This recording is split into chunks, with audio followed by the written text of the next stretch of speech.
सभी को नमस्कार। मेरा नाम राकेश बाबू, मोटिवेशनल स्पीकर।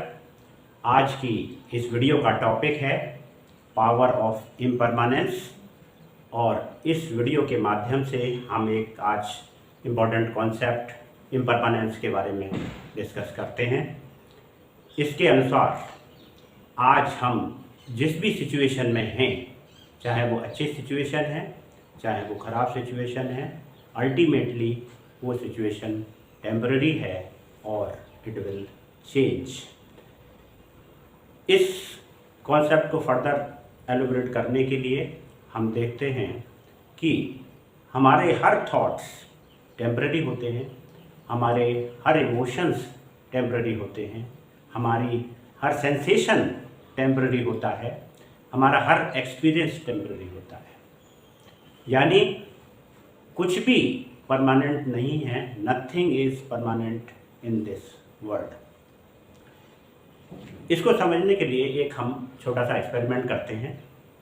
आप लोग अपने जहाँ पर भी हैं एक रिलैक्स पोजीशन में बैठ जाएं और एक अपनी सांसों को ऑब्जर्व करें या फिर अपने नोज टिप को देखने की कोशिश करें, और इसी के साथ साथ आप अपनी मेमोरीज में जाने की कोशिश करें। जैसे कि आप पिछले 5 साल में वापस जा सकते हैं, पिछले 10 साल, पिछले 15 साल, पिछले 20 साल उसमें जाने की, पिछले 30 साल, जितने भी आप पॉसिबल है उतना आप जाने की कोशिश करें और वहाँ से उसको सीन बाय सीन देखने का प्रयत्न करें। तो आपको दिखाई देगा कि हम बचपन में पहुंच चुके हैं, छोटे बच्चे हैं और अभी हम चलना सीख रहे हैं, बोलना सीख रहे हैं, खाना सीख रहे हैं। उसके कुछ दिनों बाद जब हम बड़े हो जाते हैं तो हमारा स्कूल जाने का कार्यक्रम प्रारंभ हो जाता है और हमारी मदर्स जो है हमको ड्रेस पहना करके स्कूल भेज रही होती है। उसके और कुछ दिनों बाद अगर आप देखेंगे तो आप सेकेंडरी स्कूल में पहुंच चुके हैं, आपके दोस्त बनने चालू हो गए हैं और उसके कुछ दिनों बाद आप देखते हैं कि आप एक कॉलेज में पहुंच चुके हैं। कॉलेज में पहुंचने के कुछ दिनों बाद जहां पर आपने दोस्तों के साथ मौज मस्ती की और उसके बाद आप एक प्रोफेशनल कॉलेज में ज्वाइन करते हैं और उसके पश्चात आप देखते हैं कि आपको एक जॉब भी मिल जाता है और फिर आपकी मैरिज होती है, फिर आपके बच्चे होते हैं। आप ऐसे धीमे धीमे आपकी जो टाइम स्केल पर एक सीन बाय सीन आपके बढ़ते जाते हैं और आप एक दिन रिटायर भी हो जाते हैं। तब आपको लगता है कि अगर आप बैक देखते हैं तो इसमें हर समय कुछ न कुछ मूवमेंट हो रहा है, कहीं पर भी कोई चीज़ स्टैटिक नहीं है और सभी कुछ जो है बदल रहा है, सभी कुछ बदल रहा होता है। इसी को ये कहा गया है कि nothing is permanent in this world, everything is impermanent. और ये एक बहुत फिलॉसफी में, रिलीजन में एक बहुत इम्पोर्टेंट कॉन्सेप्ट रहा है। इसके लिए अभी हम आपको फर्दर 1-2 कहानियों से इसको और समझने की कोशिश करते हैं। इस कहानी में सोलोमन नाम का एक राजा होता है। वो एक दिन दरबार में अपने मंत्रियों को बुलाता है और उनमें से एक मंत्री को एक टास्क देता है कि मेरे लिए एक स्पेशल मैजिक रिंग बनवाई जाए। तब मंत्री ने उनसे पूछा कि वो किस तरह की स्पेशल रिंग है। तब राजा ने बताया कि वो मैजिक रिंग इस तरह की है कि अगर वो कोई व्यक्ति हैप्पी स्टेट में है और वो पहने तो वो सैड हो जाएगा, और अगर वो सैड स्टेट में है और वो पहनता है तो वो हैप्पी स्टेट में आ जाएगा। और इसके लिए राजा ने उनको 6 महीने का टाइम दिया और मंत्री उस काम में लग गया, लेकिन उसको सफलता नहीं मिल रही थी। 6 महीने पूरे होने को आ गए थे। आखिरी दिन वो इस परेशानी में था कि मैं किस तरह से राजा को अगले दिन जवाब देना है।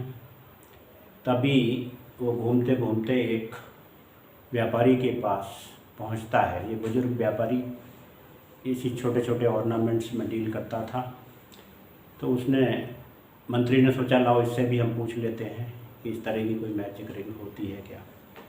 तो उसने जब उसकी विशेषताएं पूछी तो उसने कहा कि हाँ मैं ऐसी रिंग बना करके दे सकता हूँ। उसने एक प्लेन गोल्ड की रिंग ली और उस पर कुछ लेटर्स एनग्रेव किए और मंत्री को दे दिया। मंत्री ने जैसे ही रिंग अपने हाथ में ली और वो जो लेटर्स पढ़े तो उसकी जो मेंटल स्टेट थी वो एकदम बदल गई। जो वरीड था वो प्रसन्न हो गया। इधर अगले दिन राजा ने जब पूछा कि क्या आप ऐसी रिंग ले आए हैं तो उसने कहा कि हाँ महाराज, और उसने वो महाराज को वो प्रस्तुति कर दी। उस रिंग को राजा ने जब अपने हाथ में लिया और उन लेटर्स को पढ़ा तो राजा की भी मन स्थिति, मेंटल स्टेट चेंज हो गई।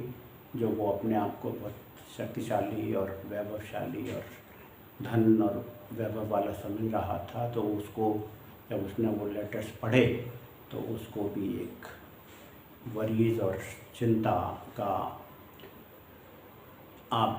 आभास दिखाई देने लगा। उस रिंग पर जो लेटर्स एनग्रेव्ड थे उसमें लिखा था this too shall pass, this too shall pass. और उसको पढ़ कर के राजा ने सोचा कि ये जो मेरा जितना भी वैभव है, जितना ये राज्य है, जितनी शक्तियाँ हैं, ये सब धीमे धीमे ख़त्म हो जाएंगी और ये सब टेम्पररी है। तब उसने ये बताया कि हाँ ये तुम्हारी जो रिंग बिल्कुल मैजिक रिंग है। इसी तरह की एक दूसरी कहानी है जिसमें बुद्ध एक बार एक गांव में जाते हैं। वहाँ पर काफ़ी दिन रहने के बाद जब उनका जाने का समय आ गया तो उनका एक भक्त उनके पास आता है और वो रोने लगता है कि महाराज मैं आपके बिना मैं ज़िंदा नहीं रह पाऊँगा और मुझे जो है बहुत ख़राब लग रहा है। तब बुद्ध ने कहा कि ऐसा करो, तुम एक कागज़ लेके आओ। और उस कागज़ पर उन्होंने कुछ लेटर्स लिखे और कहा कि जब भी तुम खराब स्थिति में हो या बहुत अच्छी स्थिति में हो तब इस कागज़ को पढ़ना। उस कागज़ में भी इसी तरह के वर्ड्स लिखे थे कि this will not last, this will not last. दोनों कहानियों में ये दिखाई देता है कि हमें जो हमारी मेंटल स्टेट एक परमानेंसी से गवर्न होती है और अगर हम उसको इम्परमानेंसी के प्रिंसिपल से इसको रियलाइज़ करें तब हमारी मेंटल स्टेट चेंज हो जाती है। आज की इस वीडियो में हमने देखा कि nothing is permanent, everything has got an expiry date. और ये जो इम्परमानेंस का जो प्रिंसिपल है ये लाइफ को जीने का एक प्रिंसिपल है, लाइफ को हार्मोनी के साथ जीने का एक सिद्धांत है, एक मंत्र है। सबसे पहले तो हमें ये हमारे प्रत्येक दिन, प्रत्येक क्षण, प्रत्येक पल का महत्व बताता है और वो हर पल हमारे लिए बहुमूल्य पल हो जाता है। एक फिल्मी गीत में आपको याद हो जिसमें कहा है कि आने वाला पल जाने वाला है, हो सके तो इस पल में ज़िंदगी बिता दो। इस तरह का जो कॉन्सेप्ट ये इम्परमानेंस के प्रिंसिपल से आता है। दूसरे नंबर पर हमारे लिए हर व्यक्ति महत्वपूर्ण हो जाता है और वो हर इंटरेक्शन या तो एक डिलाइटफुल इंटरेक्शन बने, एक कंपैशनेट इंटरेक्शन बने, ऐसी हमारी कोशिश हो जाती है। तीसरे नंबर पर जब ये जो इम्परमानेंस का कॉन्सेप्ट हमारे माइंड में रियलाइज़ हो जाता है, तब हम हर चीज़ को जो भी हम कर रहे होते हैं एक पैशन के साथ, एक फुल इंटेंसिटी के साथ करते हैं, और हमको एक माइंडफुलनेस की जो एक अनुभूति होती है वो भी हमें एक हैप्पीनेस की तरफ ले जाती है। आज की इस वीडियो को यहाँ तक देखने के लिए बहुत बहुत धन्यवाद।